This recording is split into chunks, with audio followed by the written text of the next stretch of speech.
Hello, hope you all have had a lovely week. Today we're going to be looking at another characteristic of God, which is that God is omnipresent.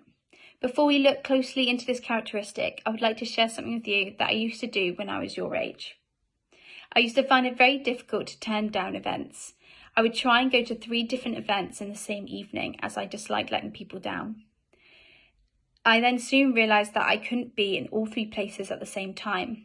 I would often have to leave one early and arrive at the others late, and this was actually really stressful. I couldn't be at all events at the same time. God, on the other hand, is omnipresent. The definition of omnipresent is all present. God is capable of being everywhere at the same time. God is not confined to time nor place.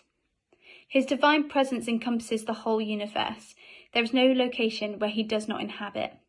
To say God is present is to say he really is here with us, no matter where our location is. God doesn't live in our time, he exists outside of time. He has been present in the world before creation, and there will never be a time which he is absent. We as human beings are creatures of time. We plan our lives around time. We know when it's night and day. We know what time we have to be in school or work. We know what time we've arranged to meet with family or friends. We know what time we need to catch the bus or train, and so on. We also can only be at one place at one time. Sometimes we want to be in more places at the same time. And this can be us being driven to be more like God, wanting to be limitless so we can achieve more. In Psalm 139, verses 7 to 10, it says, "Where can I go from your spirit? Where can I flee from your presence? If I go up to the heavens, you are there. If I make my bed in the depths, you are there. If I rise on the wings of the dawn, if I settle on the far side of the sea, even there your hand will guide me, your right hand will hold me fast."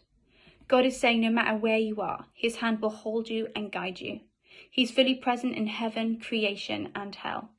You can't hide from God. God knows everything and everyone.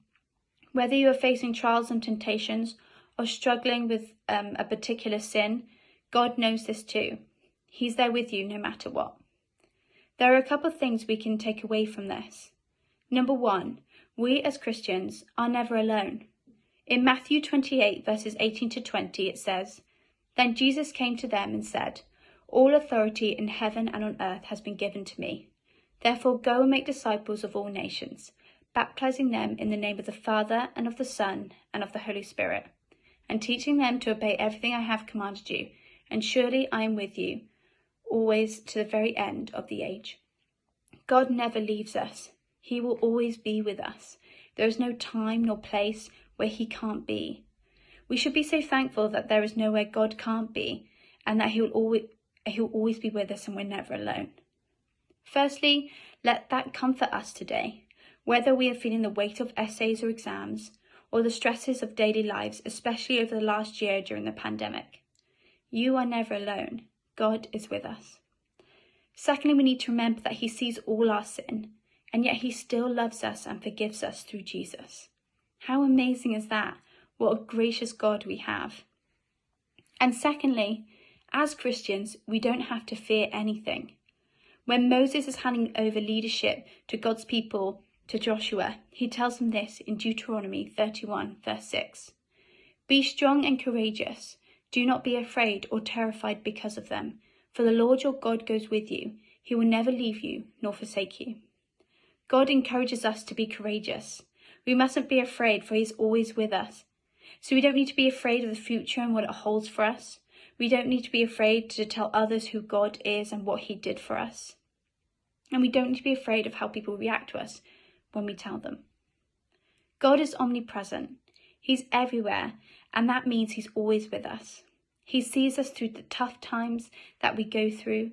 He sees our sin, and he still chooses to offer forgiveness through Jesus.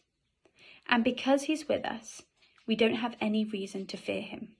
Here are some questions to think about in your groups later.